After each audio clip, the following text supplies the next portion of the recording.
এই গল্পটা পুরো না শুনে কেউ আজে বাজে মন্তব্য করবেন না।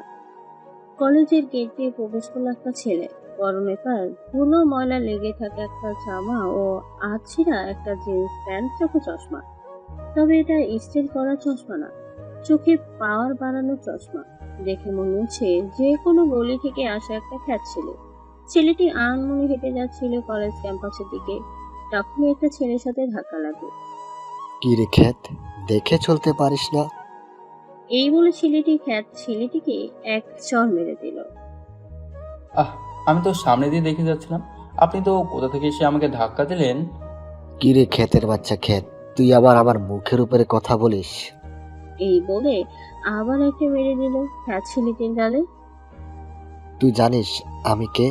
আমি হলাম এই ভার্সিটির বিপির ছোট ভাই। এই কলেজের সবাই আমাকে রাজু ভাই বলে চিনে। আর তুই নাকি আমার মুখের উপরে কথা বলিস? তোর এত বড় সাহস, চল আমার সাথে। তবে খ্যাত ছেলেটি জানতে পারলো যে ওই ছেলেটির নাম রাজু। এই বলে রাজু খ্যাত ছেলেটির হাত ধরে টানতে টানতে ক্যাম্পাসের ভিতরে একটা বট গাছের গোড়ায় নিয়ে চলে গেল। কিরে রাজু, তুই আবার এরকম জোকারকে এরকম করে টানতে টানতে কেন নিয়ে আসছিস? বট গাছের গোড়ায় বাইকে হেলান দিয়ে বসে থাকা রাজুর বন্ধু মাহিম উপরের কথাটা বলল। আরে হে নাকি দেখে চলতে পারে না, আমার সাথে ধাক্কা খায়। ভাই, আমাকে ক্ষমা করে দিন, আমি ইচ্ছে করে আপনাকে ধাক্কা দিইনি। খ্যাত ছেলেটি উপরের কথাটা বলল। এদিকে এই কথা শুনে রাজু খ্যাত ছেলেটির গালে আবার চড় মেরে দিল। এদিকে ছেলেটির গালে চড় মারতে দেখে রাজুর বন্ধু মাহিম বলে ওঠে। আরে রাজু, ওকে তুই মারছিস কেন? মারবো না তো কি, ওকে দিয়ে পুজো করবো নাকি? আরে না, তুই চুপ কর। আচ্ছা, তোমার নাম কি ভাই? জি ভাইয়া, আমার নাম নীল আহমেদ। তা তুমি কোন ইয়ারে পড়ো? জি ভাইয়া, আমি থার্ড ইয়ারে পড়ি।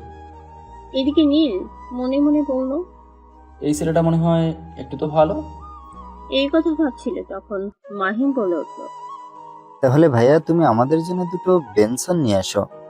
এই কথা শুনে নীল কিছু না বলে চুপচাপ দাঁড়িয়ে থাকলো।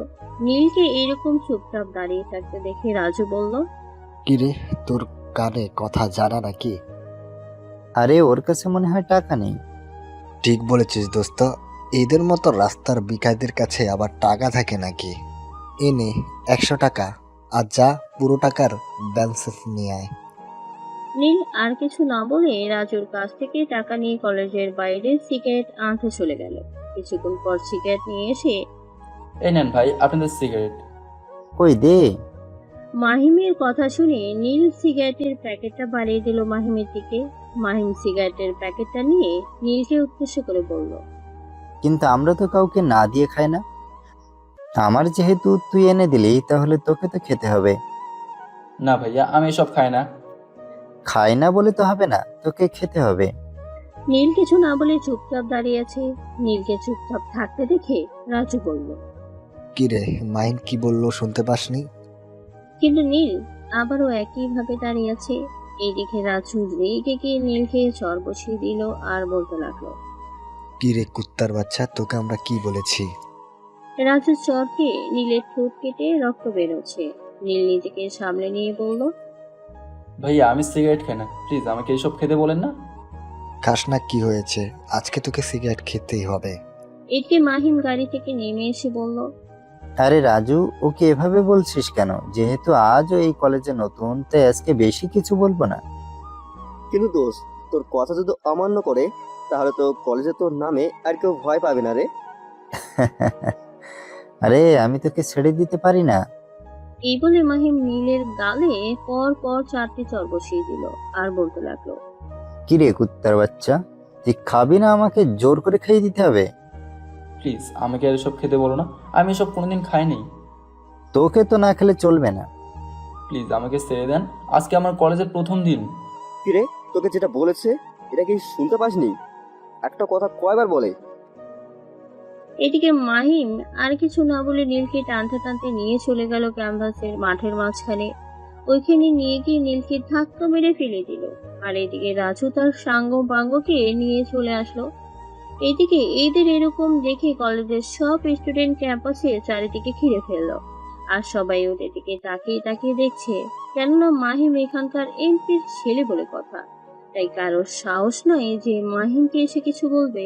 এদিকে নীল কোনো রকম ভাবে উঠে গিয়ে মাহিমকে বলল, প্লিজ ভাইয়া আমাকে ছেড়ে দিন, আমাকে ক্লাস করতে হবে, আজকে আমার প্রথম দিন।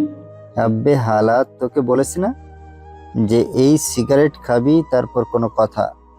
প্লিজ ভাই আমাকে ছেড়ে দিন, আমি সব খাই না। কিরে, তুই এখনো সিগারেট খাসনি? রাজু নীলের সামনে এসে উপরে কথাটা বলল। রাজু দাঁড়া, ও যেহেতু সিগারেট খেতে চাইছে না তাই আর জোর করব না। ভাইয়া তাহলে আমি আসি। এই বলে নীল চলে যেতে চাইছিল, ঠিক তখনই মাহিম নীলের শার্টের গলা ধরে বলে উঠল, তোকে তো আর এমনি এমনি ছেড়ে দিতে পারি না, তার জন্য তোকে একটা কাজ করতে হবে। কি কাজ ভাই, আপনি আমাকে বলেন, আমি আপনার কথা শুনবো, কিন্তু আমাকে সিগারেট খেতে বলেন না প্লিজ। বেশি কিছু করতে হবে না, শুধুমাত্র তুই সবার সামনে 50 বার কান ধরে উঠবোস কর। এই বলে মাহিম ও রাজুর সব লোকগুলো হাসতে লাগলো। এইদিকে নীল কিছু না বলে ওভাবেই দাঁড়িয়ে আছে। কিরে, তুই শুনতে পাসনি? তোকে যে আমি বললাম 50 বার কান ধরে উঠবোস কর। জি ভাই করছি। এই বলে নীল কান ধরে উঠবাস করতে লাগলো। 10 বার হওয়ার পর রাজু নীলের পায়ে লাথি মারলো। এদিকে রাজুর লাথি খেয়ে নীল মাটিতে পড়ে গেল। আরে বেচারা পড়ে গেল তো। এই তুই আবার প্রথম থেকে শুরু কর। নীল কিছু না বলে আবার কান ধরে উঠবাস করতে লাগলো। তখনই একটা মেয়ে এসে মাহিমের কাছে এসে বলল, মাহিম, তুমি এখানে কি করছো? কেন, তুমি দেখো না যে এর মতো একটা ক্ষেতের মাঝা নিচ্ছি? আচ্ছা মাহিম, তুমি এদের মতো গরিব ছেলেদের অপমান ও র্যাগিং করে কি পাও? তুমি আমাকে হাসালে, বুঝলে? কেন? দেখো নুসরাত, তোমাকে ভালোবাসি বলে যা মন তাই নয়। আমি যেটা করব সেটা আমার ব্যাপার, তুমি এর মধ্যে নাক গলাবে না। কিন্তু তুমি যেটা বলছো সেটাও ঠিক নয়, কেননা ওরা গরিব বলে ওরা কি মানুষ নয়? দেখো নুসরাত, তুমি এখন এখান থেকে যাও, আর তুমি যদি এর মধ্যে বাধা দিতে যাও তাহলে ভালো হবে না বলছি। মাহিমের কথা কানে না নিয়ে নুসরাত নীলকে মাটি থেকে টেনে উপরে তুললো আর বলল, এই ছেলে, তুমি যাও তোমার ক্লাসে, আর তোমাকে কেউ কিচ্ছু বলবে না।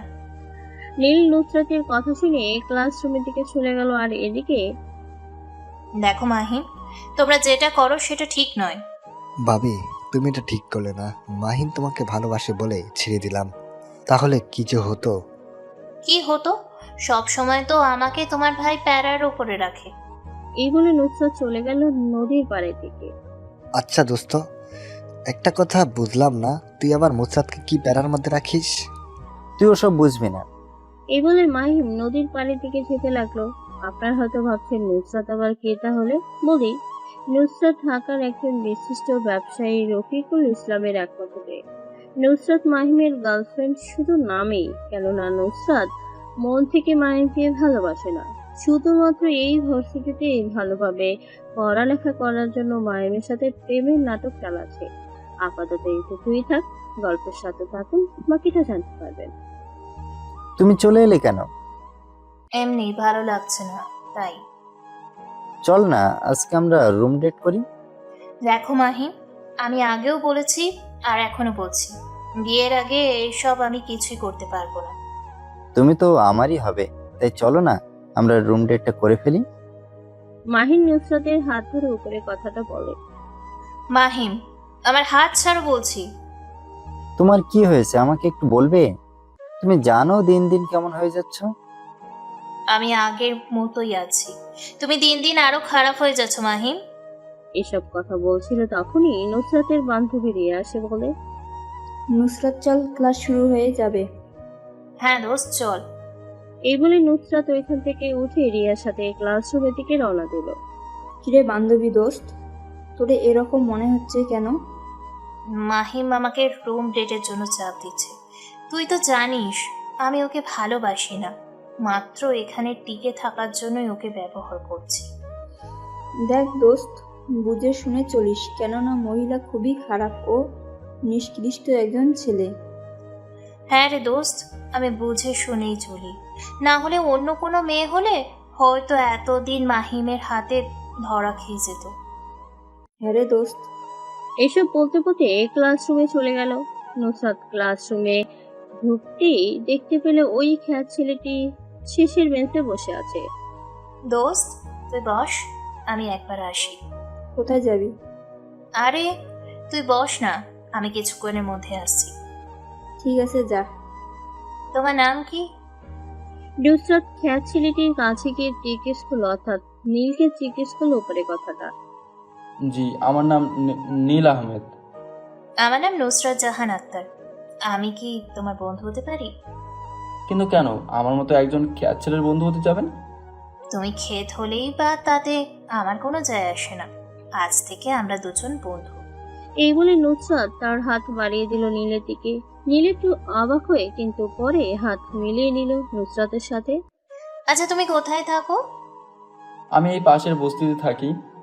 কিন্তু তোমাকে তো আগে কখনো এইদিকে বা এই কলেজে দেখিনি।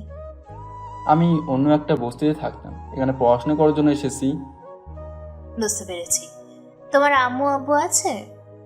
না, আমার আব্বু আম্মু ছিল, কিন্তু এখন আর নেই, অনেক আগেই মারা গেছে রোড অ্যাক্সিডেন্টে। সেম, তোমার মতো আমারও আম্মু নেই, কিন্তু আব্বু আছে।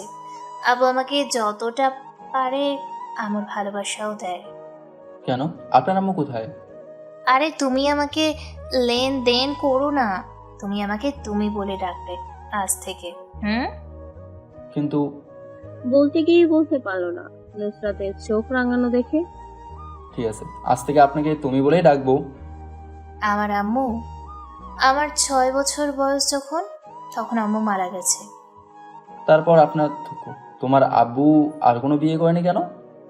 আমিও বলেছিলাম, কিন্তু আব্বুর একটা কথা, সেই আম্মু যদি আমাকে ভালো না বাসে, যদি আমাকে আদর না করে, সেই জন্য আব্বু আর দ্বিতীয়বার বিয়ে করেনি। ও, এদিকে কথা বলছিল তখনই ক্লাসরুমে স্যার চলে আসে। Student, good morning everyone. আজকে এই ক্লাসে একজন নতুন স্টুডেন্ট এসেছে। সে কি এসেছে? যদি এসে থাকো তাহলে দাঁড়াও। স্যারের কথা শুনে নীল বেঞ্চ থেকে উঠে দাঁড়ায়। তাহলে তোমার নাম কি নীল? জি স্যার, আমি নীল আহমেদ। কিন্তু তোমার এরকম অবস্থা কেন? এটা কোনো বস্তি নয় যে উঠে চলে আসবে। স্যার, আমি একজন গরিব, সেই জন্য এরকম পোশাক, তাছাড়া আমার কেউ নেই যে আমাকে পড়াশোনার জন্য খরচ দেবে। ঠিক আছে, বসো। আর যতটা পারবি নিজেকে একটু পরিবর্তন করবে। ঠিক আছে স্যার। স্যার আর কিছু না বলে ক্লাস করাতে লাগলো। এভাবে সবটা ক্লাস শেষ হলো। নীল ক্যাম্পাসের মাঠ দিয়ে হেঁটেই যাচ্ছিল তখনই রাজু কোথা থেকে এসে নীলকে ল্যাং মেরে ফেলে দেয়, আর সবাই হু হু করে হাসতে থাকে। কি রে ছোট লোক, পড়ে গেলি নাকি? নীল মাঠে থেকে উঠে বলে, ভাইয়া, আপনি আমাকে লেগ মেরে ফেলে দিলেন কেন? বারে, তোদের মতো ছোট লোককে আবার ফেলা লাগে নাকি? তোরা তো এমনিতেই পড়ে যাস। এসব কথা হচ্ছিল তখনই কোথা থেকে নুসরাত এসে নীলকে নিয়ে চলে যায়। তুমি ওদের সামনে দিয়ে আর কোনো সময় যাবে না। আমি তো যাচ্ছিলাম, কোথা থেকে ওই ছেলেটা এসে আমাকে ল্যাং মেরে ফেলে দিল। কিন্তু তুমি যে আমাকে বাঁচিয়ে নিলে, এরা তোমাকে কিছু বলবে না তো? আরে না, ওরা তোমাকে কিচ্ছু বলবে না। তুমি একটু দেখে শুনে চলো, কেমন? ঠিক আছে, তাহলে আমি এখন বাসে যাই। আমিও তোমার সাথে তোমার ওই বাসায় যাব। আজকে আর যেতে হবে না, অন্য কোনো দিন না হয় যাব। ঠিক আছে, তাহলে তুমি বাসায় যাও। হুম। এই বলে নীল কলেজ থেকে বের হয়ে পড়ে বস্তিতে যাওয়ার উদ্দেশ্যে। বস্তিতে এসে রুমের ভেতরে উপর বসতে নীলের ভাঙাচোরা 1800 মডেলের ফোনটা বেজে উঠলো। কল রিসিভ করতে ওপাশ থেকে বলে উঠলো, কেমন আছো নীল? আর তোমার মিশন কেমন চলে? ওয়ালাইকুম আসসালাম। জি স্যার, আলহামদুলিল্লাহ ভালো আছি। আর মিশনের কিছু কিছু রহস্য উন্মোচন করেছি। ঠিক আছে, তুমি তোমার মতো চালিয়ে যাও। স্যার, তার জন্য হয়তো কিছুদিন পর আমার কয়েকজন স্পেশাল ফোর্স লাগবে। এটা তুমি চিন্তা করো না, তুমি অফিসে এলে সব কিছু রেডি করে দেবো। ওকে স্যার, আমি হয়তো কাল বা পরশু অফিসে যাব। ঠিক আছে, তাহলে আমি এখন রাখছি। ঠিক আছে স্যার। এই বলে কল কেটে দিল নীল। আপনার হয়তো কিছুই বুঝতে পারছে না, গল্পের সাথে থাকুন, নিশ্চয়ই জানতে পারবেন। তারপর নীল ওয়াশরুমে গিয়ে ফ্রেশ হয়ে এসে খাবার খেয়ে শুয়ে পড়লো।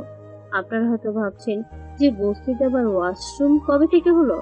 তার জন্য বলি, নীলের বস্তিতে বাসা হলেও তার রুমের ভিতর অনেকটা ইউনিক সিক্রেট রুম আছে। পরের দিন তেরি, এভাবে কেউ গাড়ি চালায় নাকি? আপনি কি দেখে চালাতে পারেন না? নীল কলেজের দিকে যাচ্ছিল, তখনই রাস্তার সাইডে নোংরা পানির উপর দিয়ে একটা গাড়ি চলে গেল, আর পানিটা এসে নীলের গায়ে লাগলো। সেই জন্য নীল উপরে কথাটা বলল। নীলের কথা শুনে গাড়ি থেকে নেমে আসলো নুসরাত। সরি নীল, আমি তোমাকে খেয়াল করিনি, আর দেখতেই পাইনি যে এইদিকে নোংরা পানি আছে। ঠিক আছে, ঠিক আছে, আমি বাসায় গিয়ে শার্ট চেঞ্জ করে নেব। তার কোনো দরকার নেই, তুমি আমার সাথে আমার গাড়ি করে চলো। আরে না না, এই তো সামনেই কলেজ, চলে এসেছি প্রায়। তুমি চলো তো। এই বলে নুসরাত নীলকে টানতে টানতে তার গাড়িতে উঠালো আর নিজেও গাড়িতে উঠে ড্রাইভ করতে লাগলো। কিছুক্ষণের মধ্যে নুসরাত গাড়িটা নিয়ে একটা শপিং মলের সামনে থামলো। তুমি এখানে নিয়ে এলে কেন? তোমাকে বলছি না তুমি শুধু চুপচাপ দেখে যাও। এবার গাড়ি থেকে নামো। নীল নুসরাতের কথা মতো গাড়ি থেকে নেমে নুসরাতের পিছু পিছু যেতে লাগলো। নুসরাত এসে একটা জিন্স শপে ঢুকে পড়লো। তারপর নীলের শার্ট ও প্যান্ট পছন্দ করলো নীলের জন্য। তারপর নীলকে একটা শার্ট দিয়ে বলল, এটা তুমি ট্রায়াল রুম থেকে পরে আসো। কিন্তু তোমাকে বলছি না কোনো কথা বলবে না। হুম, নীল আর কিছু না বলে ট্রায়াল রুমে গিয়ে শার্ট পরে বের হয়ে আসলো। এবার ঠিক আছে। ওয়াও, তোমাকে তো অনেক সুন্দর লাগছে। কে জানে? সত্যি তোমাকে অনেক সুন্দর লাগছে। আর এইগুলো ধরো, এইগুলো সব তোমার জন্য। না, আমি এগুলো নিতে পারবো না। কেন নিতে পারবে না শুনি? কিন্তু তুমি আমাকে এগুলো কেন কিনে দিচ্ছ শুনি? তুমি আমার ফ্রেন্ড, তাই তোমাকে আমি যা মন চাই তাই কিনে দিতে পারি। এই কথা শুনে নীল আর কিছু বললো না। নুসরাতের হাত থেকে শপিং এর প্যাকেটগুলো নিয়ে নিল। তারপর দুজন মিলে শপিং মল থেকে কলেজে চলে এলো। এদিকে মাহিম বাইকের উপর হেলান দিয়ে বসেছিল। তখনই মাইন দেখতো, এটা কালকে ছিল না যে মুসাসের সাথে আসছে? রাজুর কথা শুনে মাহিম বাইক থেকে নেমে পিছনে ঘুরে তাকালো আর দেখলো যে নুসরাতের সাথে নীলও আসছে। এই দেখে মাহিম রাগে ফুসফুস করছে। মাহিম নুসরাতের কাছে যেতে লাগলো। এদিকে রাজু মাহিমের পেছন পেছন যেতে লাগলো। মাহিম নুসরাতের সামনে দাঁড়াইতেই নুসরাত বলে উঠলো, কি ব্যাপার, তুমি আমার পথ আটকালে কেন? আমি একটা কথা বুঝলাম না, তুই এই ছেলের সাথে কি করছিস? দেখো মাহিম, তোমার সাথে আমার আর কোনো সম্পর্ক নেই। আর তুমি তোমার মুখের ভাষাটা ঠিক করো। বললেই হলো নাকি সম্পর্ক শেষ? আমি যতদিন আছি ততদিন আমাকে সহ্য করতে হবে তোকে। দেখো মাহিম, তুমি আমার কাছে লুকিয়েছিলে যে তোমার আর কোনো গার্লফ্রেন্ড নেই। আমি সব কিছু জানতে পেরেছি। তোমার আমাকে ছাড়াও আরো 15 থেকে 20টা গার্লফ্রেন্ড আছে। সেগুলো তো আমি মজা করার জন্য রেখেছি, তোকে তো আমি সত্যিকারে ভালোবাসি। দেখ, তোকে আমি ভালোবাসি না, আর তোকে এতদিন আমি ব্যবহার করেছি, বুঝলি? শুধু তোর থেকে বাঁচার জন্য। আমার থেকে কিরকম বেঁচে থাকা শুনি? তুই এই কলেজে প্রতিটি মেয়েকে ডিস্টার্ব করিস, এই জন্য আমি তোর সাথে ভালোবাসার নাটক করেছি, যেন তুই তো দূরে থাক। তাছাড়া কেউ যেন আমাকে ডিস্টার্ব না করতে পারে। তুই আমাকে হাসালি বুঝলি?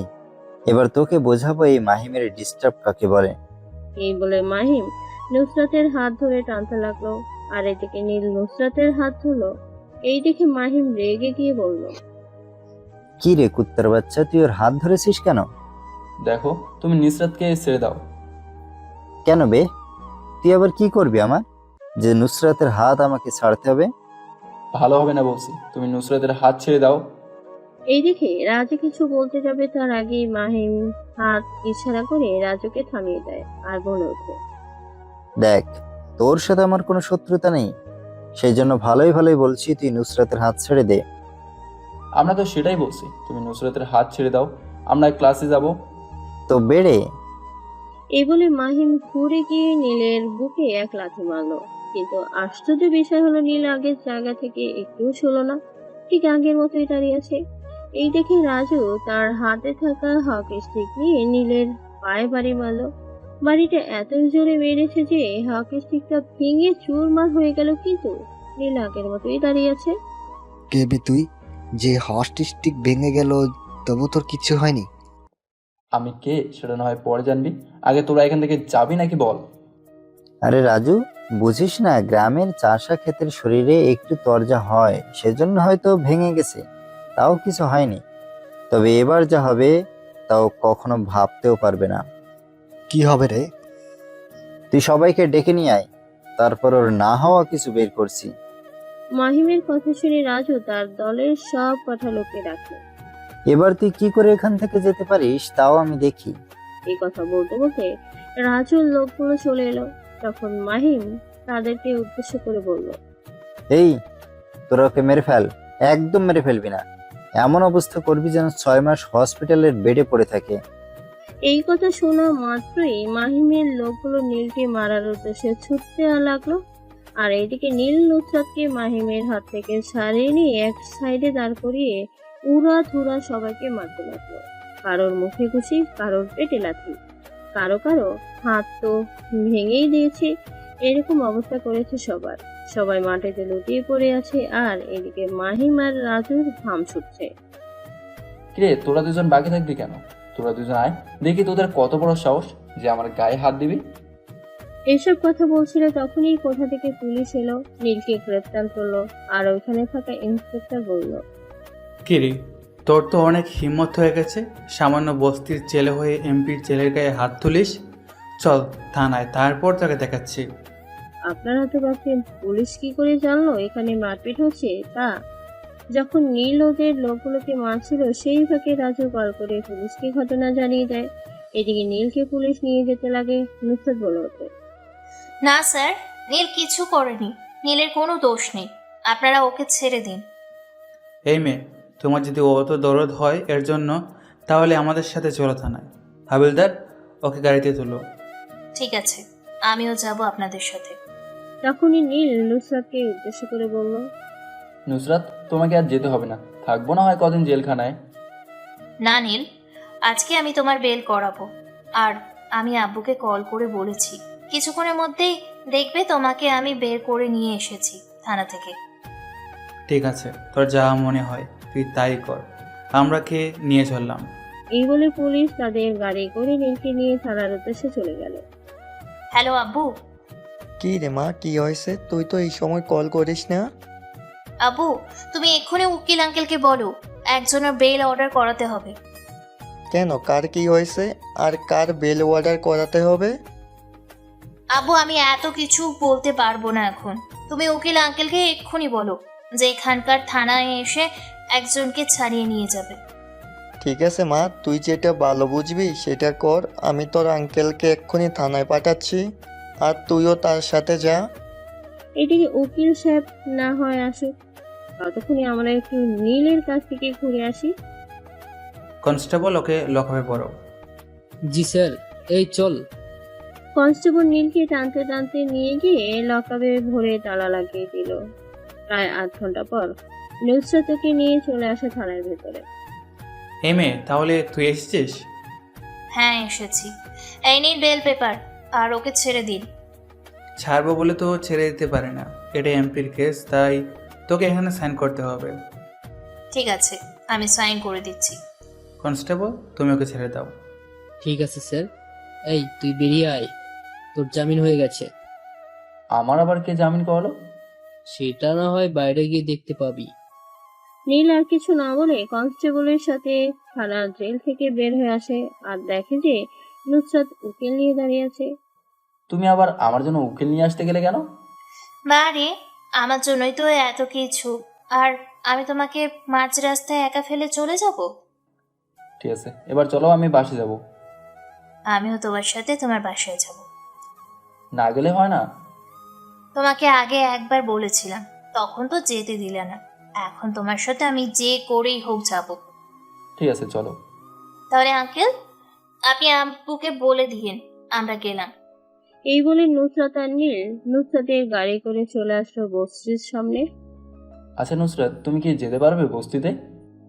দেখো, কোনো মানুষের কোনো কিছুই খারাপ নয়, শুধু ভাবতে একটু ভালো মস্তিষ্ক লাগে। আর আমার কাছে কোনো কিছুই খারাপ নয়। চলো তো, তারপর না হয় দেখা যাবে।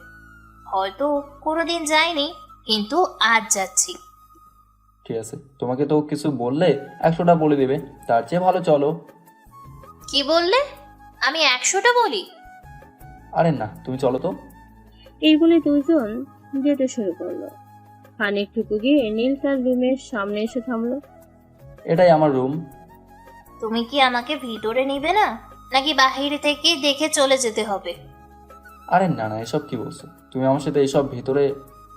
প্রথমে নীল ঢুকে দরজার পিছনে কিছু একটা করে নুসরাতকে ঘরের ভেতরে প্রবেশ করতে বলে। এবার আসো। আচ্ছা, তুমি দরজার পিছনে কি করলে?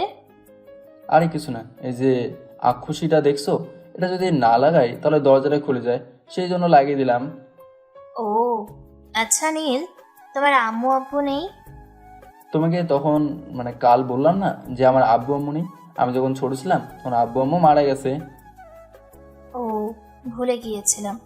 তুমি এখানে না থেকে আমার সাথে চলো, আমাদের বাসায় থাকবে। না নুসরাত, আমি এখানেই ঠিক আছি, আমি অন্য কোথাও যেতে চাই না। ঠিক আছে তাহলে, আমি আসি, আবার পরে না হয় অন্য কোনো সময় আসবো। ঠিক আছে, কিন্তু তুমি আমার বাসায় এলে তাও তোমাকে কোনো কিছু খাওয়াতে পারলাম না। কে বললো? তুমি তো আমাকে 1 গ্লাস পানি খাইয়েছো। এটা বলে আমাকে লজ্জা দেবে না। এই গরিবের ঘরে আর কি আছে বলো, পানি ছাড়া? এই, তুমি নিজেকে এত ছোট মনে করো কেন? তুমি তো আমার মতো মানুষ, তাই না? ঠিক আছে, আর বলবো না। তাহলে আমি আসি। এই বলে নুসরাত নীলকে বিদায় দিয়ে চলে যায়। আর এদিকে নীল দরজার পিছনে গিয়ে সুইচটা অন করে দেয়। সঙ্গে সঙ্গে নীলের বস্তি মার্কা ঘর থেকে একটা সুন্দর বেডরুমে পরিণত হয়। নীল তার পকেট থেকে মোবাইল বের করে কাকে যেন কল করে ওপাশ থেকে। নীল কিছু জানতে পারলেন? স্যার, আজকে আপনি কিছু স্পেশাল ফোর্স পাঠিয়ে দিন। আমি এখানে আর বেশি দিন থাকবো না, যত তাড়াতাড়ি পারি এই মিশনটা কমপ্লিট করব। কিন্তু তুমি যে বলি কিছুদিন পর পাঠাতে। সেটা তো কালকেই বলেছিলাম, কিন্তু আজকে যে পরিস্থিতি সেই হিসাবে আজকে কিছুজন পাঠিয়ে দিন। ঠিক আছে, তুমি সাবধানে কাজ করো। আরে স্যার, আপনি কোনো টেনশন করেন না, আমি নিজের মতো করে মিশনটা কমপ্লিট করব। সেটা তো আমিও জানি, তুমি আজ পর্যন্ত যতগুলো মিশনে গিয়েছো কোনোটা কমপ্লিট না করে ছাড়োনি। আর একটা কথা স্যার। হ্যাঁ বলো, কি কথা? আমার জন্য কিছু নতুন মডেলের পাঠিয়ে দিন। সেটা আর বলতে হবে না, কালকে তোমাকে ফোন করার পর প্রধানমন্ত্রী তোমার জন্য একটা বাইরের দেশ থেকে স্পেশাল জিনিস এনেছে, সেটা আমি কালকে ফোর্সের সাথে পাঠিয়ে দেবো। ঠিক আছে স্যার, আপনি রাত্রের মধ্যে সব কিছু পাঠিয়ে দিন। ঠিক আছে, আমি রাত্রির মধ্যেই 10 জনকে পাঠিয়ে দেবো তোমার ওখানে। ঠিক আছে স্যার, আল্লাহ হাফেজ। এই বলে কল কেটে দিল নীল। রাত্রিবেলায় নীলের ফোনে কল আসলো। ফোন রিসিভ করতেই ওপাশ থেকে বলে উঠলো, স্যার আমরা চলে এসেছি। তোমরা এখন কোথায় আছো? স্যার আমরা এখন আপনার দেওয়া ঠিকানায় আছি। তুমি তাহলে ভাঙা বাসার পিছনে লুকিয়ে আছো? আমি কিছুক্ষণের মধ্যেই আসছি। ঠিক আছে স্যার। নীল আর কিছু না বলে কল কেটে দিল। তার কিছুক্ষণ পর রুম থেকে ছদ্মবেশ নিয়ে বেরিয়ে পড়লো। ভাঙা বাসার পিছনে সে দেখলো যে 10 জন দাঁড়িয়ে আছে। ওরা নীলকে দেখে সবাই গুলি তাক করলো। হায় রে হায়, তোমরা তো মনে হয় আমাকে মেরেই ফেলবে। আর আমি নক্ষত্র, সিয়াম। আমি তো মনে করেছিলাম তুমি আমাকে চিনতেই পারবে না, কিন্তু তুমিও শেষ পর্যন্ত। স্যার আপনাকে তো এরকম ছদ্মবেশে কখনো দেখিনি, তাই চিনতে পারিনি। ঠিক আছে, তোমরা কি খেয়ে এসেছো? হ্যাঁ স্যার, আমরা খেয়ে এসেছি। আর এই নেন, এটা চিফ স্যার দিতে বলেছে আপনাকে। কই দেখি। নীল সিয়ামের হাত থেকে ব্যাগটা নিয়ে খুলে দেখলো ভিতরে গোল্ডেন কালারের একটা গান আর একটা ব্ল্যাক কালারের পিস্তল। স্যার এটা তো মনে হয় ব্ল্যাক গ্যারেন্টি। সিয়াম, তুমি তো অনেক কিছুই জেনে গেছো দেখছি। কি যে বলেন স্যার, আপনার সাথে থাকতে থাকতে আপনার কাছ থেকে শিখেছি সব। আরে ওসব বাদ দাও, এখানে তোমাকে ছাড়া কাউকে চিনি না, তাই তুমি ওদের সাথে আমার পরিচয় করে দাও তো। নীলের কথা শুনে পেছন থেকে একজন বেরিয়ে এসে বলল, আরে স্যার আপনি আমাকে চিনতে পারেন না? আরে এটা দেখি আমাদের ভজনদা। স্যার আপনি আমাকে এই নামে আর ডাকবেন না, আপনি ডাকেন বলে বাকিরা সব এই বলেই ডাকে আমাকে। তাই নাকি? এই আজ থেকে কেউ নিলয়কে আর ভজনদা বলে ডাকবে না। হ্যাঁ, কিন্তু ভজনদা তো আমি বলতেই পারি, তাই না নিলয়? নীলের কথা শুনে সবাই হেসে দিল। আর নিলয় নীলকে বলল, স্যার আপনিও অনেক পারেন। কি পারি? নীলের কণ্ঠে গম্ভীরতা শুনে নিলয় তখনই বলে উঠল, না মানে। এই নিলয়, ভয় খেয়ে গেলে নাকি? না মানে হ্যাঁ। আরে আমি মজা করছিলাম। এবার তাহলে যাওয়া যাক, অনেকক্ষণ তো মজা করা হলো। ঠিক আছে স্যার, তার আগে ওদের পরিচয় দিয়ে দেই না হয়। হ্যাঁ, তাড়াতাড়ি বলে দাও, না হলে এদিকে দেরি হয়ে যাবে। জি স্যার, এর নাম হলো নাইম, এর নাম হলো সুলতান, আর এর নাম শিপুন। এভাবে সিএম নীলের সাথে সবার পরিচয় করিয়ে দিল। তোমরা সবাই রেডি তো? হ্যাঁ স্যার, আমরা সবাই প্রস্তুত আছি যে কোনো মিশনের জন্য। এই না হলো স্পেশাল ফোর্স? স্যার এই কথা বলে আর লজ্জা দেবেন না। দূর, এসব বাদ দাও, চলো এবার মিশনে যাওয়া যাক। ঠিক আছে স্যার, চলেন। নীল আর কিছু না বলে ওদেরকে সাথে করে নিয়ে চলে গেল কলেজের উদ্দেশ্যে। আচ্ছা স্যার, আমাদের কি আজ কলেজের মধ্যে মিশন করতে হবে? হ্যাঁ, আজকে কিছু ডিলার ও এখানকার এমপির সাথে জড়িত সবাই উপস্থিত হবে এখানে, সেজন্য যা করার এখানেই করতে হবে। ঠিক আছে স্যার। নিলয়, তুমি ওদেরকে নিয়ে ওদিকে যাও, আর সিয়াম তুমি আর নাইম আমার সাথে এসো। Okay sir. তারপর নীলয় ওদের 7 জনকে নিয়ে চলে গেল, আর এদিকে নীলের বাকি 2 জন সিয়াম আর নাইম চলে এলো। কিছুক্ষণ অপেক্ষা করার পর নীল দেখলো যে কলেজের দিকে 3টে ট্রাক ও 2টো স্কোয়ার ফিট ছুটে আসে। এইদিকে নীল মাইক্রোফোনে নীলাকে বলে দিল, তোমরা একটু লুকিয়ে পড়ো, যেন কেউ না দেখতে পায় তোমাদেরকে, আর কেউ কিছু আওয়াজ করবে না। ঠিক আছে স্যার। বলেই 2 প্রান্তে চুপচাপ নীরব হয়ে গেল। অন্যদিকে প্রিন্সিপাল, তোমার কাছে কতগুলো মেয়ে আছে এই মুহূর্তে? দরকার পড়লে আমার রুমের নিচের আন্ডারগ্রাউন্ডে রেখে দিব। ঠিক আছে, এমপি সাহেব কি এখনো আসে নাই নাকি? আরে মেয়র সাহেব, আমি চলে এসেছি। আচ্ছা, তাহলে ড্রাগ ও বাকি সব কিছু গাড়িতে লোড করে দিও। আজকে সব কিছু সাপ্লাই করতে হবে। ও নিয়ে আপনি টেনশন করবেন না। এগুলো কি নীলফামারী যাবে নাকি? আরে বলেছে নীলফামারীতে কিছু ড্রাগস নিয়ে ইয়াবা লাগবে, সেই জন্যই তো ওখানে পাঠাচ্ছি। আর ওখানে কিছু প্রবলেম হওয়ার কারণে বস এখানে ডাইরেক্ট মাল দিতে পারছে না। তাহলে মেয়েগুলোকে এখন কোথায় রেখে দেওয়া হবে? আছে 12 জন। আরে না, জঙ্গলের ভিতরে যে গোডাউনটা আছে ওখানে রেখে দেবো, 2 দিন পর বস আসবে ওখানে। তাহলে তো ভালোই হয়। তাহলে কি ওদেরকে গাড়িতে রেখে দেবো? আরে হ্যাঁ, রেখে দাও। আর এমপি সাহেব, আপনি আমার সাথে আসেন। আর প্রিন্সিপাল, তোমাদেরকে গাড়িতে লোড করে দাও। তাহলে চলো এবার যাওয়া যাক। হ্যাঁ চলো, আর তোরা প্রিন্সিপালকে সাহায্য কর। ঠিক আছে বস। এই, তোরা ওদেরকে গাড়িতে তোল। কে বস? এই ধর ওদেরকে। এই বলে মেয়ের লোকগুলো প্রিন্সিপালের সাথে করে সব মেয়েগুলোকে গাড়িতে লোড করে দিল। এদিকে মেয়র আর এমপি বসলো। তখনই গুলির আওয়াজ শুনে প্রিন্সিপাল ও তার সাথে থাকা লোকগুলো চারিদিকে তাকিয়ে তাকিয়ে দেখতে লাগলো যে কোথা থেকে ফায়ার করা হচ্ছে। আর এদিকে এমপি ও মেয়র গাড়ি নিয়ে টান দিল কলেজের গেটের দিকে। এই, তোরা ফায়ার করতে শুরু কর। ওকে বস, ফায়ার। এই বলে সবাই মিলে ফায়ার করতে লাগলো। কিন্তু একজন ট্রেনিং প্রাপ্ত স্পেশাল ফোর্সের তাতে কিরকম মাফিয়ার লোক টিকে থাকে, সবটাকে এক এক করে মারতে লাগলো। এদিকে এসব দেখে প্রিন্সিপাল দৌড় দিল। সিয়াম, তুই প্রিন্সিপালকে আগে ধর, আর নিলয় তোরা এমপি ও মেয়রকে ধর, আমি এই দিকটা দেখছি। এইদিকে প্রিন্সিপালকে নীল ধরে ফেললো, কিন্তু নীলর আর 7 জন মিলে ফায়ার করার পরেও এমপি কেও মেয়রকেও ধরতে পারলো না। তারা গাড়ি নিয়ে বেরিয়ে গেল। স্যার, ওরা হাতের নাগালে চলে গেছে। ও শিট, ওকে, তোর এবার এদিকে চলে আয়। স্যার, একে কি করব? নাইম, তুমি ওই ব্যাগ থেকে ক্যাডারটা বের করো। নীলের কথা মতো নাইম ব্যাগ থেকে কাটারটা বের করে এনে দেয় নীলকে। সিয়াম, ওর হাতগুলো ধরো তো ভালো করে। সিএম প্রিন্সিপালের হাতগুলো নীলের সামনে বাড়িয়ে দিলেই নীল কাটারটা দিয়ে আঙ্গুল কেটে ফেললো। আর এদিকে যন্ত্রণাতে প্রিন্সিপাল চিৎকার করছে, তোরা কারা?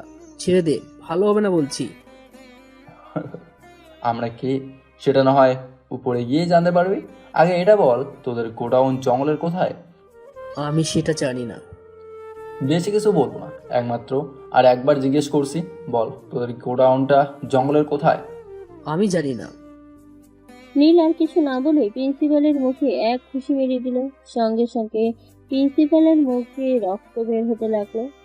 বল বল বলছি, তোদের গোডাউন কোথায়? আমি জানলেও তোদেরকে বলবো না। আর তোরা কে রে যে আমাকে মারছিস? তোরা যদি আমার সম্পর্কে ভালোভাবে জানতিস তাহলে আর এমন করে আমাকে মারতে পারতি না। তুই আমাকে হাসালি, তোকে মারার জন্য আবার তোর ব্যাকগ্রাউন্ড জানতে হবে নাকি? আরে তুই তো আমার নাম শুনলেই মনে হয় এখানে হার্ট ফেল করে মরবি। কে বে তুই যে তোর নাম শুনে মরে যাব? প্রিন্সিপালের কথা শুনে সিয়াম বলে উঠল, এটা আর কেউ নয়, তোদের জম নক্ষত্র ভাই। নক্ষত্র ভাই ভাই ভাই আপনি? হ্যাঁ আমি। এবার কি তুই বেঁচে থাকবি? এটুকু বলতে দেরি কিন্তু প্রিন্সিপালের শেষ নিঃশ্বাস ত্যাগ করতে দেরি হয় না। স্যার ও তো গেছে, আর মনে হয়নি। কিন্তু স্যার ওরা দুইজন চলে গেল, ওদেরকে আমরা কোথায় পাবো এখন? আচ্ছা নিলয়, তুমি কি শুধু ওদের যাওয়াটাই দেখলে? মানে মানে স্যার কিছু করবো? শোনো, তোমরা এখানকার কোন হোটেলে থাকো, তোমাদেরকে বলা মাত্রই যেন আমার কাছে চলে আসবে। ঠিক আছে স্যার, আমরা তাহলে যাই। হ্যাঁ যাও, তার আগে এই শালা প্রিন্সিপালকে গেটের সামনে ঝুলিয়ে দাও। ঠিক আছে স্যার। এই বলে সিএম প্রিন্সিপালের মৃতদেহটা টানতে টানতে নিয়ে যেতে শুরু করে। এদিকে নীল আর কিছু না বলে বস্তিতে চলে আসে। পরের দিন সকালে নীল কলেজে যায়, কিন্তু দেখতে পায় যে কলেজের সামনে ভিড় জমে আছে। নীল দাঁড়িয়েছিল, তখনই নুসরাত নীলের কাছে এসে বলে, আজকে তো মনে হয় ক্লাস হবে না, তাই চলো আমরা দুজন ঘুরে আসি। আমি কোথাও যাব না। না গেলে আমি জোর করে তোমাকে নিয়ে যাব। দেখো নুসরাত, আমার মতো গরিব খ্যাত ছেলেকে তোমার সাথে মানায় না। তুমি যদি আর একবার এ কথা বলেছ তাহলে তোমার খবর আছে। আর এখন তুমি আমার সাথে ঘুরতে যাবে। নীলকে আর কিছু বলতে না দিয়ে নুসরাত নীলের হাত ধরে টানতে টানতে গাড়িতে তুললো আর নিজেও ড্রাইভিং সিটে বসে ড্রাইভিং করতে লাগলো। কিছুক্ষণের মধ্যে একটা নীরব কোলাহল মুক্ত জায়গায় চলে এলো দুজন। নীল গাড়ি থেকে নেমে নুসরাতকে বলল, বাহ, এই জায়গাটা তো অনেক সুন্দর। এটা কোথায়? আমি তো আগে কখনো দেখিনি। তুমি দেখবে কি করে যদি না আসে থাকো। আর এই জায়গাটা আমার একটা পছন্দের জায়গা, সেই জন্যই তো তোমাকে নিয়ে আসলাম। ও। নুসরাত ও নীল গিয়ে একটা বেঞ্চের উপর বসলো। তারপর নুসরাত বলতে লাগলো, আচ্ছা নীল, তুমি কি কাউকে কখনো ভালোবেসেছো? কেন? তোমাকে তা বলতে যাবো কেন? কেন বুঝি আমাকে বলা যাবে না? না, আমি আজ পর্যন্ত কাউকে ভালোবাসিনি, তবে একজনকে ভালো লাগে। কে সে? আমাকে কি বলা যাবে? না, হয়তো সে আমাকে ভালোবাসে না, এমনও তো হতে পারে, তার জন্য না বলাটা ভালো। তুমি কি কখনো ভেবে দেখেছো তোমাকে কেউ ভালোবাসতে পারে? আমাকে আবার কে ভালোবাসবে? আমার মতো খ্যাত ছেলেকে ভালোবাসবে নাকি? আরে আমি যে তোমাকে ভালোবেসে ফেলেছি, তুমি কি বুঝতে পারো না? তোমার প্রতি এতটা কেয়ার করি, তাও মনে মনে বললাম। কেন তোমাকে ভালোবাসবে না কেন? এই যে আমি একটা গরিব ছেলে, না আছে কোনো কিছু, না আছে মা বাপ। তুমি এক লাইন বেশি বোঝো। না নুসরাত, আমি বেশি বুঝি না। গরিব ছেলের ভালোবাসা হয় না, ভালোবাসা হয় শুধু ধনীদের। গরিব ছেলেদের জন্য ভালোবাসা নয়। নুসরাত আর কিছু না বলে নীলের দিকে এগিয়ে গিয়ে নীলের মাথাটা ধরে টান দেয় আর চাটক এক করে দেয়। এদিকে নীল নুসরাতের এমন কাণ্ড দেখে হতভম্ব হয়ে গেছে, কিছু বলতে পারছে না। যেন মনে হচ্ছে শরীর থেকে সব শক্তি বের হয়ে গেছে। প্রায় 10 মিনিট পর নুসরাত মুখে ছেড়ে দেয়, এই তুমি পাগল হলে নাকি? আর এসব কি করছো আমার সাথে? কেন তুমি বোঝো না তোমাকে একজন ভালোবাসে তা? আমি বললাম গরিব ছেলেদের ভালোবাসা হয় না। কচু হয় না। তুমি যে এদিন ক্লাসে প্রথম এসেছিলে সেই দিন থেকে আমি তোমাকে ভালোবেসে ফেলেছি। আর তুমি বলছো ভালোবাসে না? একবার যদি কোনো মেয়ের দিকে তাকিয়েছো তাহলে তোমার অবস্থা খারাপ করে দেবো, এই বলে দিলাম। দেখো নুসরাত, তোমার সাথে আমার যায় না কোথায় তোমার পজিশন আর কোথায় আমার।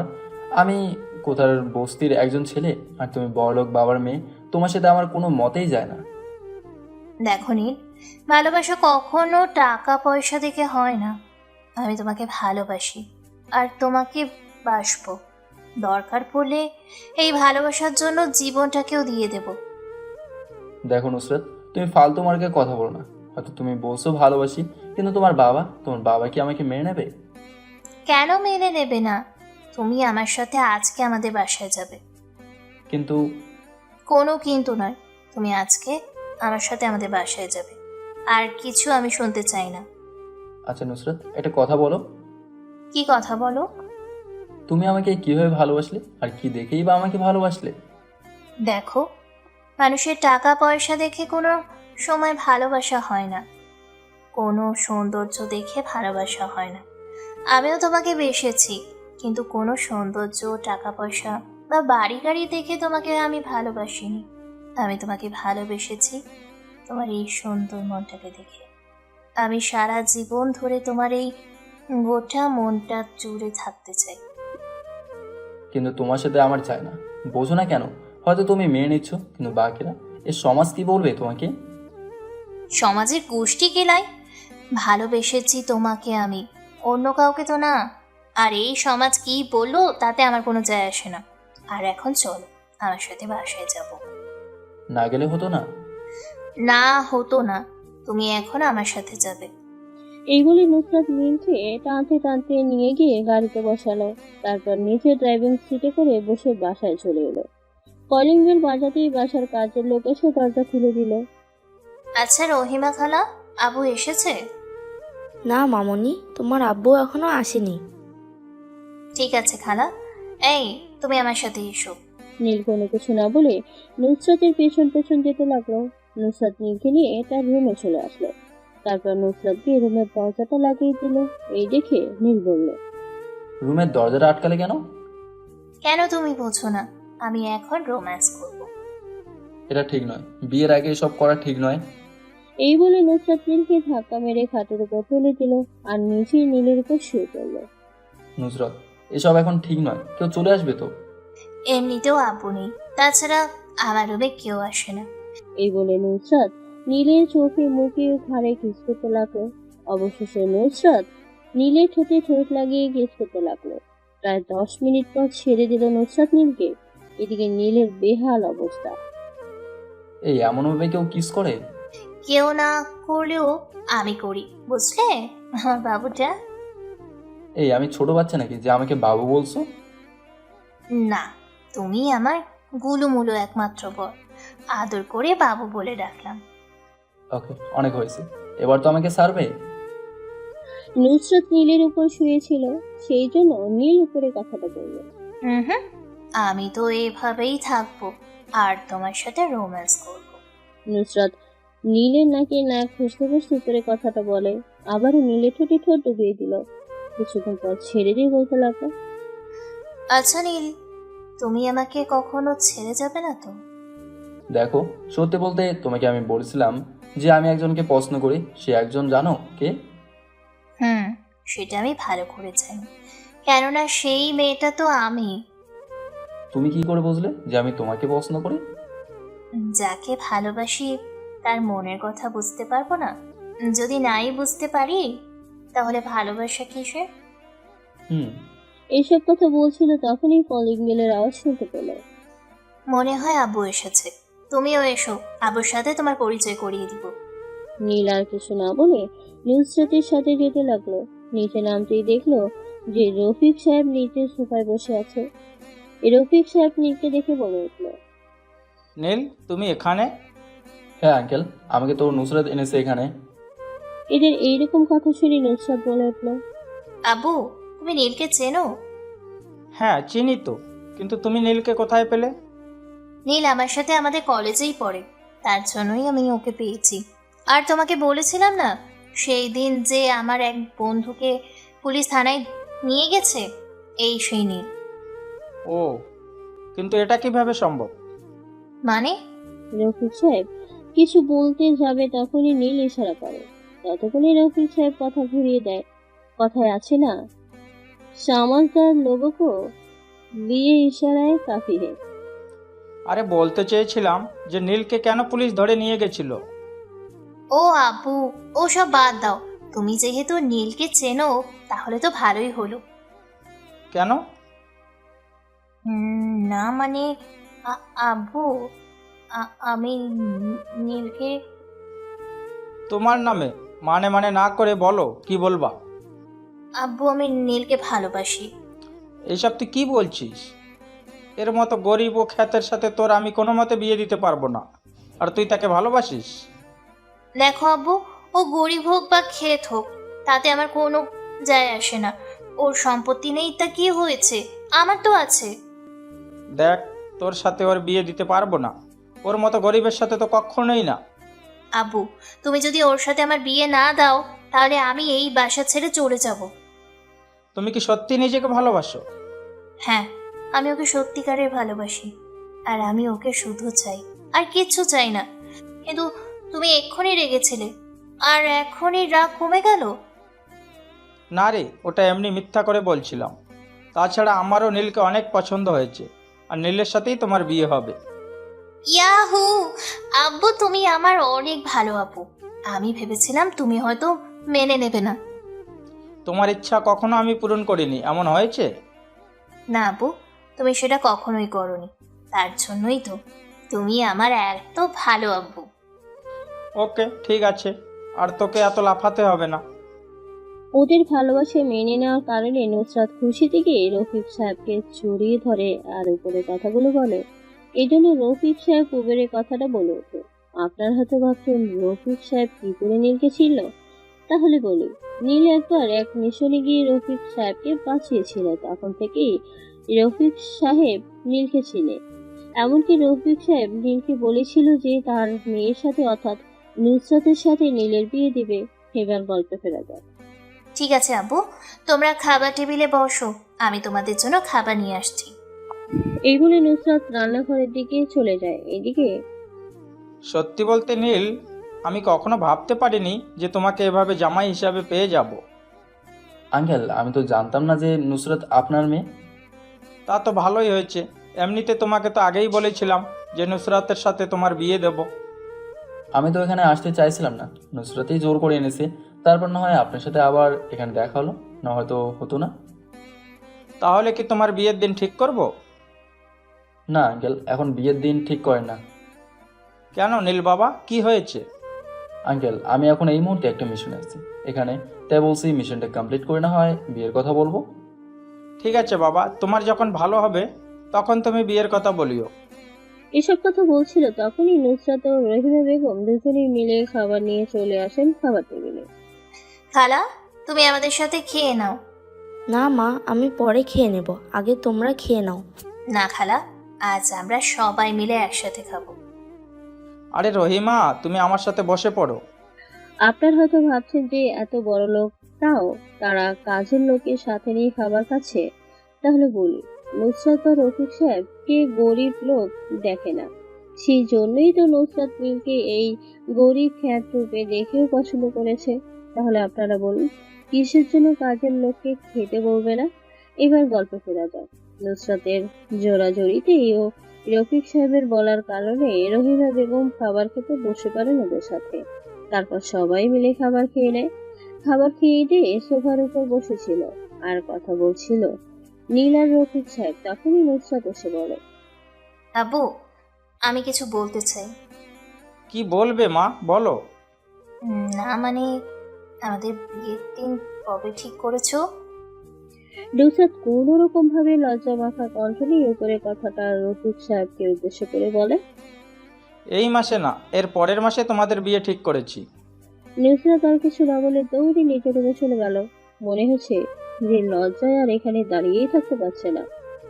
আচ্ছা নীল, তোমাকে বলেছিলাম যে এখানকার এমপি জঙ্গলের ভিতরে আশ্রয় নিয়েছে। হ্যাঁ আঙ্কেল, আমি জানতে পেরেছি, আর আজ রাত্রে ওখানে যাব। তুমি যা করার করো, নিজের কোনো ক্ষতি হতে দিও না, তাহলে মনে হয় আমার মেয়েটা আর বাঁচবে না বাবা। না আঙ্কেল, এসব কিছু হবে না, আমি নিজের প্রতি খেয়াল রাখি আর রাখবো। ঠিক আছে বাবা, তুমি নুসরাতের কাছে যাও।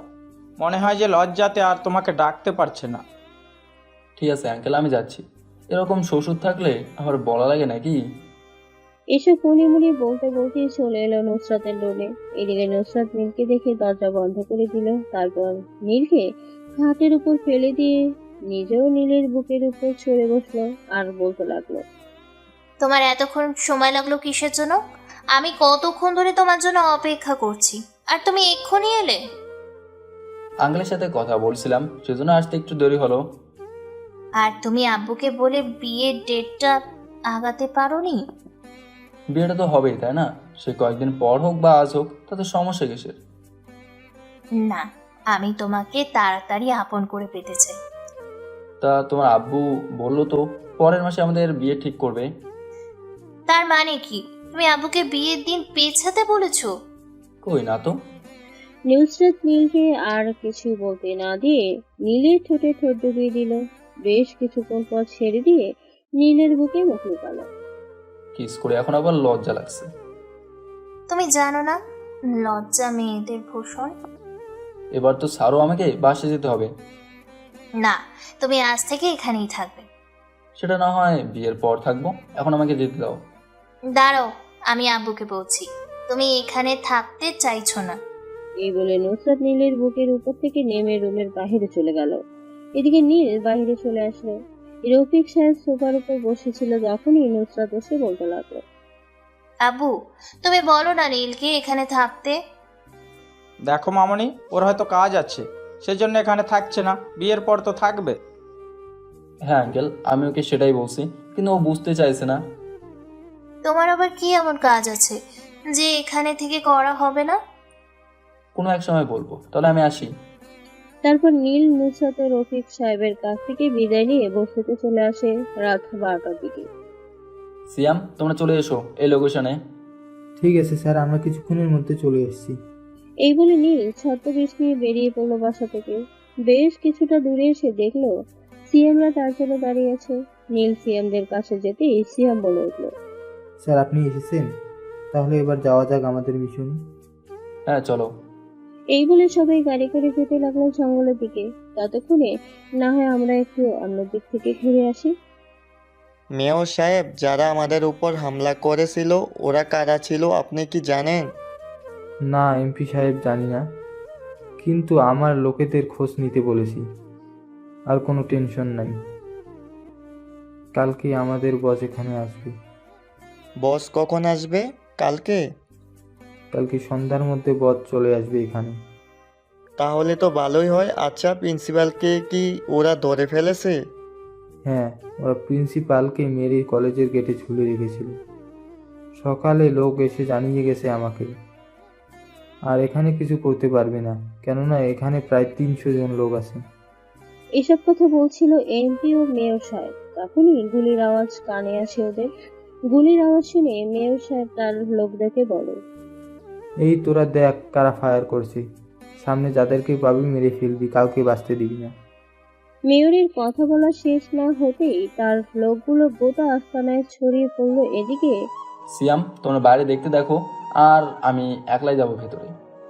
স্যার আপনি একলা কেন যাবেন? আমিও যাই না হয় আপনার সাথে। না, তোমরা ফায়ার করতে থাকো, আমি যাচ্ছি। এই বলে নীল সামনে যাকে কাছে তাকেই গুলি করে মেরে ফেলছে। তারপর আস্তে আস্তে আস্তানার ভেতরে প্রবেশ করলো। দেখলো যে এমপি ও মেয়র বসে আছে। মেয়র নীলকে দেখে বলে উঠলো, কে রে তুই, যে আমাদেরকে মারতে এসেছিস? আমি কে তা না হয় পরে জানবি, আমি তোদেরকে তো মারি। নীল যেতেই এমপি ও মেয়র ফায়ার করতে লাগলো নীলের দিকে। এদিকে নীল ওদের গুলি থেকে বেঁচে ওদের হাতে গুলি করলো। সঙ্গে সঙ্গে ওদের হাত থেকে পিস্তল পড়ে গেল। তারপর নীল ওদের পায়ে গুলি করলো। কে তোরা আমাকে মারবি তাই না? তুই কে বে, আর তোর সাথে আমাদের কি শত্রুতা? আরে তোদের সাথে আমার একলা নয়, পুরো দেশেরই তো শত্রুতা। তোরা তো দেশের উপর জুলুম করিস, দেশের মেয়েকে কিডন্যাপ করে বাইরে পাচার করছিস, এই দেশের ড্রাগস পাচার করছিস, তাছাড়া তো অনেক কিছুই আছে। তাহলে তোদেরকে মারবো না তো পুজো করবো? এই বলে নীল এমপির মাথায় গুলি করে দিল। সঙ্গে সঙ্গে এমপির নিথর দেহটা মাথাতে লুটিয়ে পড়লো। আর এদিকে এমপির এইরকম অবস্থা দেখে মেয়র ঘামতে শুরু করেছে। মেয়রকে ঘামতে দেখে নীল বলে উঠল, কে ভয় পেলি নাকি, তাই এভাবে ঘামছিস?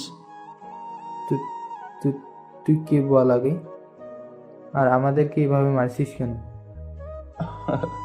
তুমি কে না হয় সেটা পরেই জেনে নেবে, আগে এটা বল তোদের বসকে। সেটা আমি জানি না, আর জানলেও তোকে বলবো না। নীল এই কথা শুনে মেয়রের মুখে এক খুশি মারল।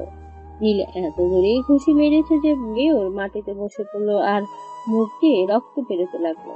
তখনই নীলের স্পেশাল ফোর্স ভিতরে প্রবেশ করলো। এইদিকে নীল সিয়ামকে উদ্দেশ্য করে বলল, সিয়াম, তুমি একে তুলে চেয়ারের উপর বসাও। ঠিক আছে স্যার। এই বলে সিয়াম মেয়রকে টেনে তুলে চেয়ারে বসালো আর পিছন দিক থেকে 2 হাত ধরে থাকলো।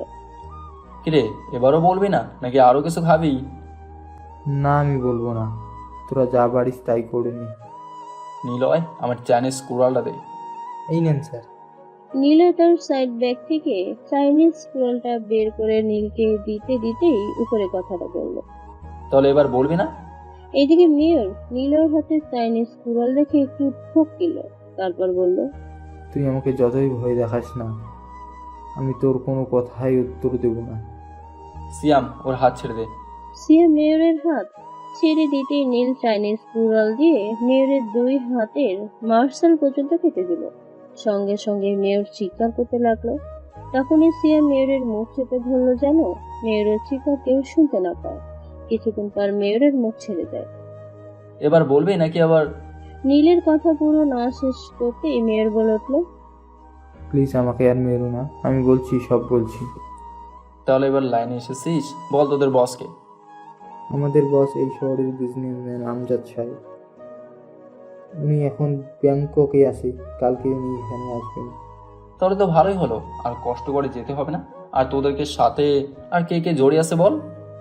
হ্যাঁ বলছি, কলেজে মাহিম অর্থাৎ এমপির ছেলেও আমার ছেলে রাজু এসব দেখাশোনা করে। বল, আর কিছু জানিস? আমি আর কিছু জানি না, তবে তোরা এটা আমাদের সাথে ভালো করলি না। আমাদের বস তো তোর কাউকে ছাড়বে না। আর আগে নিজে তো বাস, তারপর নয় তোর বসের চিন্তা করিস।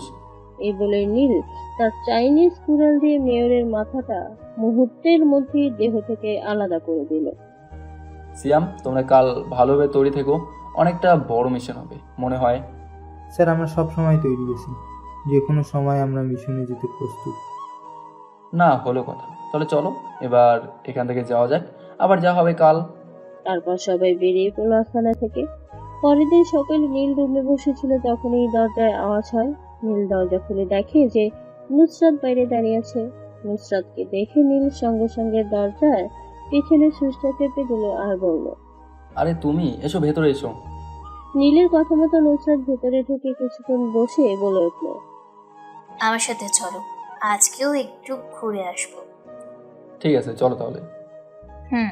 তারপর দুজন মিলে বেরিয়ে পড়লো বস্তি থেকে। কিছুক্ষণের মধ্যে একটা পার্কে এসে দুজন মিলে বেশ কিছুক্ষণ সময় পার করলো। এখন চলো, আমাদের বাসায় যাবে। না গেলে হয় না, পরে না হয় যাবো। না হয় না, আবু তোমাকে কিছু বলবে। কি বলবে? তুমি না হয় চলো, তারপর জানতে পারবে কি বলবে। ঠিক আছে, তাহলে চলো। তারপর দুজন মিলে বাসায় চলে এলো। বাসায় আসা মাত্রই নীল জিজ্ঞেস করলো, আঙ্কেল কোথায়? আবু তো অফিসে গেছে, কিছুক্ষণের মধ্যে চলে আসবে। তুমি এখন আমার সাথে চলো। আরে না, আমি বরং ডায়েরি রুমে কিছুক্ষণ বসে থাকি। তোমাকে আমি যেতে বললাম তো। ঠিক আছে চলো। এখনো তো বিয়ে হয়নি, তাই এত রাগ জানি না, বিয়ের পর কি হবে। কিছু বললে? কই না তো। আর কিছু না বলে দুজনেই রুমের মধ্যে চলে এলো। নুসরাত গিয়ে দরজাটা লাগিয়ে দিল। এদিকে নীল দরজা লাগানো দেখে বলে উঠলো, এই তুমি দরজা লাগিয়ে দিচ্ছ কেন? কেন তুমি জানো না আমি এখন কি করব? এই নুসরাত দরজা লাগিয়ে নীলের দিকে এগিয়ে আস্তে আস্তে উপরে কথাটা বলল। তারপর নীলকে বিছানার উপর ফেলে দিয়ে নিজেও নীলের উপর চড়ে বসলো আর 4 ফুট এক করে দিল। নীল এইরকম আচমকা রোমান্সের জন্য মোটেও প্রস্তুত ছিল না। এই এভাবে কেউ হুটহাট করে রোম্যান্স করতে শুরু করে, আমি তো মনে হয় মরেই। বাকিটুকু বলতে না দিয়ে নুসরাত আবার নীলের ঠোঁটে ঠোঁট ডুবিয়ে দিল। কিছুক্ষণ পর ছেড়ে দিয়ে বলল, আর একবারও তুমি মরার কথা মুখে আনলে আমি নিজেকে আগে মেরে ফেলবো, এই বলে দিলাম। ঠিক আছে, আর বলবো না। এবার নিচে চলো, আঙ্কেল মনে হয় চলে এসেছে। তারপর দুজন ঠিকঠাক হয়ে নিচে নেমে আসলো আর দেখলো যে রফিক সাহেব সোফার উপর বসে আছে। নীল গিয়ে পাশে বসে তারপর বলল, আঙ্কেল কিছু বলবেন আপনি? নুসরাত বলছিল। হ্যাঁ বাবা, তোমাদের বিয়ের দিন সামনের শুক্রবার, মানে 2 তারিখে ঠিক করেছি। তোমার কোনো প্রবলেম হবে না তো? না আঙ্কেল, আমার কোনো প্রবলেম হবে না। আচ্ছা নীল, আমি তোমার কি হব? আপনি আমার তো আঙ্কেল হন। আরে তা না, তুমি আমার মেয়েকে বিয়ে করছো, তাহলে আমি তোমার কে হব সেটা বলছি। শ্বশুরাব্বা হবেন। তাহলে আজকে থেকে আমাকে আর আঙ্কেল না বলে আব্বা বলে ডেকো, কেমন? ঠিক আছে আঙ্কেল, থুকু আব্বা। নীলের এইরকম কথা শুনে নুসরাত ও রফিক সাহেব ঠিক করে হেসে দিল। তাহলে আব্বা আমি তাহলে আসি। আরে না, একবারে লাঞ্চ করে যাব। ঠিক আছে, আমি তো আর কিছু বললেও সেটা হবে না এখন। হুম, তুমি লাঞ্চ না করে কোথাও যাবে না, বুঝলে? হুম। এই কথা বলে সবাই মিলে লাঞ্চ করতে বসলো। তারপর নীল লাঞ্চ করে বেরিয়ে পড়লো বস্তিতে যাওয়ার উদ্দেশ্যে। কিছুক্ষণের মধ্যে বস্তিতে এসে পড়লো। রুমে ঢুকে কাকে যেন কল করলো। স্যার, আপনাকে বলছিলাম যে আমজাদ সাহেবের খোঁজ নিতে। হ্যাঁ নীল, তোমার কথা মতো আমি খোঁজ নিয়েছি। আমজাদ সাহেব আজ বাংলাদেশে যাবে। সেটা তো আমিও জানি স্যার, আর কিছু কি জানতে পেরেছেন? না নীল, আমি তার কিছু জানতে পারিনি। ঠিক আছে স্যার। নীল, তোমার মিশন কবে কমপ্লিট হবে? স্যার, কিছুদিনের মধ্যেই হয়তো কালকেও কমপ্লিট হতে পারে। ঠিক আছে নীল, তুমি তোমার মতো চালিয়ে যাও। Okay sir. এই বলে কল কেটে দিল। রাত্রেবেলায় সবাই মিলে বেরিয়ে পড়লো ওই জঙ্গলের গোডারের উদ্দেশ্যে। কিছুক্ষণের মধ্যে সবাই মিলে চলে এলো। নীল তখন বলতে লাগলো, সিয়াম, সুলতান আর নাইম, তোমরা তিনজনে এই সাইডে থাকবে আর বাকিরা পেছনে যাবে। আমি বলা মাত্রই ওদেরকে পেছন থেকে আক্রমণ করবে। ঠিক আছে স্যার। তাহলে তোমরা সব নিজ নিজ পজিশনে চলে যাও আর আমি ভেতরে যাচ্ছি। Okay sir. নীলের কথা মতো সবাই জায়গায় দাঁড়িয়ে পজিশন নিয়ে নিল। তারপর নীল ভেতরে প্রবেশ করলো। নীল দুই হাতে দুটো গান নিয়ে ফায়ার করতে করতে ভেতরে প্রবেশ করছে। আর এইদিকে আমজাদ সাহেবের লোকেরা নীলকে আক্রমণ করছে। এদিকে নীল মাইক্রোফোনে বলে দিল যে সবাইকে ফায়ার করতে। সবাই ফায়ার করতে শুরু করলো। কিছুক্ষণের মধ্যে গোডাউনটা নীরব হয়ে গেল। কে বে তুই? আর তুই আমার লোকেদের এভাবে মারছিস কেন? আমি কে সেটা না হয় পরে বলছি, আগে বল তুই এত বড় বিজনেসম্যান হয়েও এসব কাজ কেন করিস? সবাই টাকার জন্য। কেন, তুই শুধু আমার সাথে যোগ দিবি নাকি? যোগ দিতেই তো এসেছি তোর সাথে। এই বলে নীল আমজাদ সাহেবের মুখের উপর খুশি মারতে শুরু করলো। বেশ কিছুক্ষণ মারার পর আমজাদ সাহেবের মুখ দিয়ে লালা ঝরছে, রক্তও ঝরছে। তুই এই দেশের সাথে বেইমানি কেন করলি? এই দেশের খেয়ে আবার এই দেশের মানুষকে মারছিস? আগে তুই এটা বল, তুই কি? আমি হু অ্যাম আই? আই এম নক্ষত্র। এই কথা শুনে আমজাদ সাহেব নীলের পায়ে ধরে ক্ষমা চাইতে লাগলো। প্লিজ ভাই, আমাকে ক্ষমা করে দিন। আমি আর জীবনেও এই পথে পা দেব না। আমি ভালো হয়ে যাব, আমাকে ক্ষমা করে দিন। আমার এই একটাই প্রবলেম, আমি কাউকে ক্ষমা করতে পারি না। এই বলে নীল তার গান দিয়ে আমজাদ সাহেবের কপাল পর পর 3টি গুলি করে দিল। সঙ্গে সঙ্গে আমজাদ সাহেব মৃতের দেহটা মাটিতে লুটিয়ে পড়ল। সবাই এখান থেকে চলো, দ্য মিশন ইজ কমপ্লিট। তারপর সবাই মিলে গোডাউন থেকে বের হয়ে পড়লো। আর আসার সময় টাইম বোম সেট করে দিয়ে এলো যাতে সবকিছু ধ্বংস হয়ে যায় 2 দিন পর। নীল, তোমাকে এখানে আসতে হবে। কেন স্যার? এখানে একটা অনুষ্ঠান করে তোমাকে পুরস্কার তুলে দেওয়া হবে। স্যার, আমি আমার পরিচয় সবাইকে দিতে চাই না, আর আমাকে যদি পুরস্কার দিতে হয় তাহলে আমাকে গোপনেই দেবেন। ঠিক আছে নীল, তুমি যেটা বলবে সেটাই হবে। ঠিক আছে স্যার। এই বলে নীল কল কেটে দিল।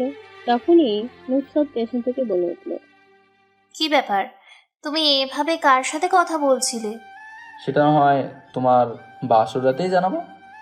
নুসরাত লজ্জা পেয়ে ব্যালকনি থেকে রুমে চলে এলো। এভাবে 3 দিন পার হয়ে গেল। আজ নীল ও নুসরাতের বিয়ে। নীল ছাদে বসে সিয়ামও নীলের সাথে গল্প করছে। দোস্ত, তুই তো বিয়ে করে নিবি। আমি কোথায় ভাবলাম যে তোর কোনো শালি থাকলে বিয়ে করব, কিন্তু তা আর হলো না। আব্বে হেলা, শালি থাকলে আমি আগে বিয়ে করতাম, তোকে থোড়ি করতে দিতাম। আরে তোরা চুপ থাক, যেটা আমার নেই সেটাকে নিয়ে কেন পড়ে আছিস? এভাবে কথা বলছিল 3 জন। আপনারা হয়তো ভাবছেন ওরা 2 জন তো নীলকে স্যার বলছিল, তাহলে কেন এখন তুই করে বলছে? তাহলে বলি, সবকিছুর বাহিরে ওরা 3 জন ভালো বন্ধু। তার জন্যই তো এমন করে আড্ডা দিচ্ছে। দোস্ত, টাইম হয়ে গেছে অনেকক্ষণ, এবার রুমে যা, না হয়তো ভাবি তোকে আচ্ছা করে ঠেঙাবি। নীলাই কিন্তু ঠিকই বলছি, তুই তাড়াতাড়ি বাসর ঘরে যা, না হয় তো তোর খবর আছে। ওকে দোস্ত, তাহলে আসি, তোরা দুজন আড্ডা দে কেমন? দোস্ত, আর কিছুক্ষণ থাক, তারপর না হয় যাবি। ঠিক আছে। এই বলে আবার 3 জন আড্ডা দিতে লাগলো। তখনই রফিক সাহেব এসে নীলকে বলল, আরে বাবা, তুমি এখনো এখানে দাঁড়িয়ে আছো? এই তো আঙ্কেল যাচ্ছি, আপনি না হয় ওদের সাথে কথা বলেন। এই বলে নীল নিচে নেমে চলে আসলো। তারপর রুমে ঢুকে ভিতর থেকে দরজা আটকে দিল। তখনই নুসরাত নেমে এসে নীলের পাশেও সালাম করলো। নীল ও নুসরাতকে উঠিয়ে বলল, এভাবে পা শুয়ে সালাম না করাই ভালো, কেননা আল্লাহর সামনে সারা কারোর সামনে মাথা নত করা ঠিক নয়। ঠিক আছে, তোমার কি অজু আছে? না, আমি উজু করে আসছি, তুমি একটু দাঁড়াও। এই বলে নীল ওয়াশরুম থেকে অজু করে এসে দুজন মিলে 2 রাকাত করে 4 রাকাত নফল নামাজ আদায় করলো। তারপর নুসরাত নীলকে বলল, তোমার আসতে এত দেরি হলো কেন? অনেকদিন পর বন্ধুদের সাথে আড্ডা দিচ্ছিলাম তো তাই। আচ্ছা, তোমার তো কোনো বন্ধু ছিল না, তাহলে এ হলো কোথা থেকে? আগে তুমি খাটে এসে বসো, তারপর সব বলছি। তারপর নুসরাত খাটের উপর উঠে নীলকে ধাক্কা মেরে ফেলে দিল। নীলের বুকের উপর মাথা রেখে শুয়ে পড়ল। এবার বলো। তুমি জানতে আমি বস্তির একজন ছেলে? হ্যাঁ, কিন্তু কি হয়েছে? আরে পুরো কথাটা শোনাও তো। বলো, শুনছি। আমি বস্তির কোনো ছেলে নই, এটা তোমার আব্বুও জানতো, তার জন্যই তো একবার বড়তে আমাকে মেনে নিয়েছিল। আর আমি কোনো কলেজ বা ভার্সিটিতে পড়ি না, আমি একজন সিক্রেট সিবিএস স্পেশাল অফিসার।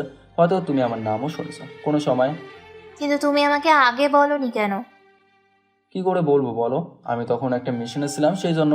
আর সেই মিশনটা এখন কমপ্লিট হয়ে গেছে, তারপর তোমাকে বিয়ে করছি। বুঝতে পেরেছি। তাহলে তোমার কি নাম ছিল? তাই আমি শুনেছি বলছো। তুমি কি নক্ষত্রের নাম শুনেছো? হ্যাঁ, শুনেছি তো। নক্ষত্র একজন স্পেশাল কমান্ডো, যে কয়েক মাস আগে এই পুরো দেশকে একাই বাঁচিয়েছিল জঙ্গিদের হাত থেকে। হ্যাঁ, আমি সেই নক্ষত্র।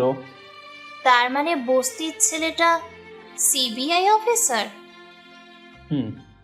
এই শোনো না, আমার না একটা বাবু চাই। তাই নাকি? হুম। এই বলে নুসরাত নীলের বুকে মাথা লুকালো। তাহলে তো বাবনের মিশনে নামতে হবে আমাকে। তোমাকে নামতে কে মানা করেছে শুনি? নীল আর কিছু না বলে নুসরাতের ঠোঁটে ঠোঁট ডুবিয়ে দিল। তারপর হারিয়ে গেল এক অজানা অনুভূতির অতল ভালোবাসার সাগরে। পরের দিন সকালে আব্বা, আমি এখানে একটা অফিস খুলবো। তাহলে তো ভালোই হয়, লন্ডনে ও আমেরিকাতে অফিস আছে তাই না? হ্যাঁ আছে, আর ওখানে ব্যবসাটা এখানে চালু করব। তুমি আমাকে এটা বলনি। বলতে ভুলে গেছিলাম, এই তো জেনে গেলে। খাবার টেবিলে নাস্তা করছিল, তার উপরে কথাগুলো বলছিল। তখনই কলিং বেল বেজে ওঠে। রহিমা বেগম গিয়ে দরজা খুলে দেয়। দরজা খোলা দেওয়া মাত্রই সিবিআই চিফ রহমত সাহেব বাসার ভিতরে প্রবেশ করে। এই দেখে নীল বলে ওঠে, স্যার আপনি? হ্যাঁ নীল, তোমার বিয়েতে তো আসতে পারলাম না, কেননা কালকে এমন একটা কাজ পড়ে গিয়েছিল যে বের হতে পারিনি, তাই আজকে চলে আসলাম। ঠিক আছে স্যার, কোনো প্রবলেম নাই। তাছাড়াও কাজ করলে তো করতে হবে তাই না? ঠিক বলছো নীল। তার রফিক সাহেব কেমন আছেন? ভালো আছি। আরে আপনিও আমাদের সাথে বসে পড়ুন নাস্তা করতে। আমি তো নাস্তা করে এসেছি।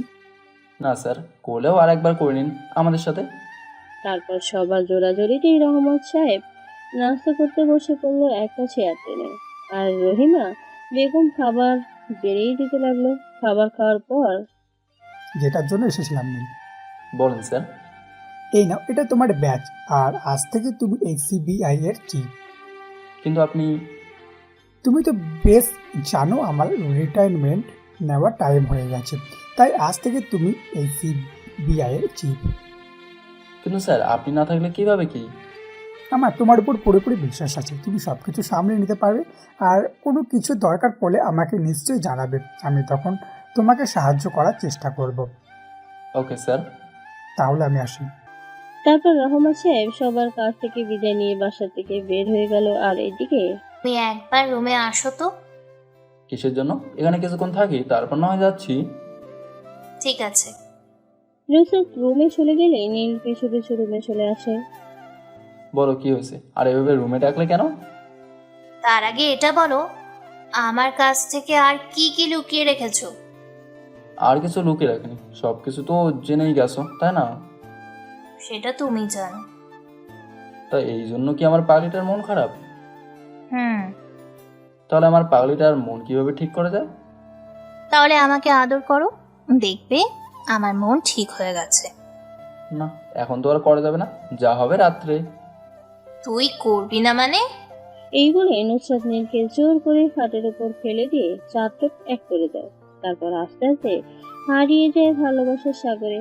চলতে থাকুক না তাদের এই ভালোবাসা।